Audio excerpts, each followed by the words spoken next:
ప్రజలకందరికీ నా నమస్కారం.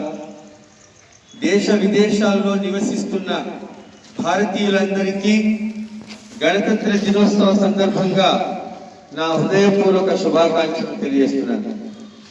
మరియు నా ప్రియమైనటువంటి విద్యార్థులకు మరియు ఉపాధ్యాయ బృందానికి, ఇక్కడ విచ్చేసినటువంటి వారికందరికీ మరొకసారి రిపబ్లిక్ డే శుభాకాంక్షలు తెలియజేస్తున్నాను. ఈరోజు అత్యంత ఆనందకరమైనటువంటి రోజు, భారత జాతి గర్వించదగినటువంటి రోజు అన్నమాట. ఎందుకంటే అన్ని భారతదేశంలో ఉన్నటువంటి అన్ని కులాలు, మతాలు, వర్గాల ప్రజలను ఐక్యం చేసేటువంటి మన భారత రాజ్యాంగం, భిన్నత్వంలో ఏకత్వాన్ని సృష్టించినటువంటి మహోన్నతమైనటువంటి దేశం ఒక భారతదేశం. ఇటువంటి మహోన్నతమైనటువంటి జాతీయ పండుగను పురస్కరించుకొని అందరికీ మరొకసారి అభినందనలు తెలియజేస్తున్నాను. ఇక ఈ జాతీయ పండుగ అనేటువంటిది కేవలం ఒక రాష్ట్రానికి కాదు, మొత్తం యావత్ భారతదేశం అంతా కూడా ఎక్కడ చూసినా కూడా మన యొక్క భారతీయ జాతీయ జెండా ఎగురవేస్తున్నటువంటి రోజు. దాదాపుగా 200 సంవత్సరాల కాలం పాటు మన భారతదేశాన్ని విదేశీయులు అంటే బ్రిటిష్ వారు పరిపాలించారు. వారి పరిపాలన కాలంలో మనం అనేకమైనటువంటి ఇబ్బందులు పడ్డాం. ఈ 200 సంవత్సరాలు సుదీర్ఘ పోరాటంలో మనము మన యొక్క భారతదేశాన్ని స్వాతంత్రం సంపాదించుకున్నాం 1947 సంవత్సరం ఆగస్టు 15వ తేదీన.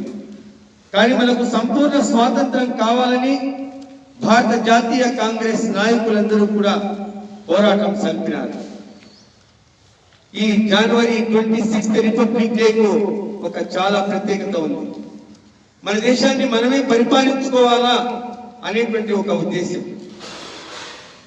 కానీ జలియన్ వాలాబాగ్ దురంతాలతో మన భారతదేశంలో ఉన్నటువంటి భారత జాతీయ కాంగ్రెస్ అందరూ కూడా మన దేశాన్ని మనమే పరిపాలించుకోవాలా అని వాళ్ళందరూ కూడా నిర్ణయించారు.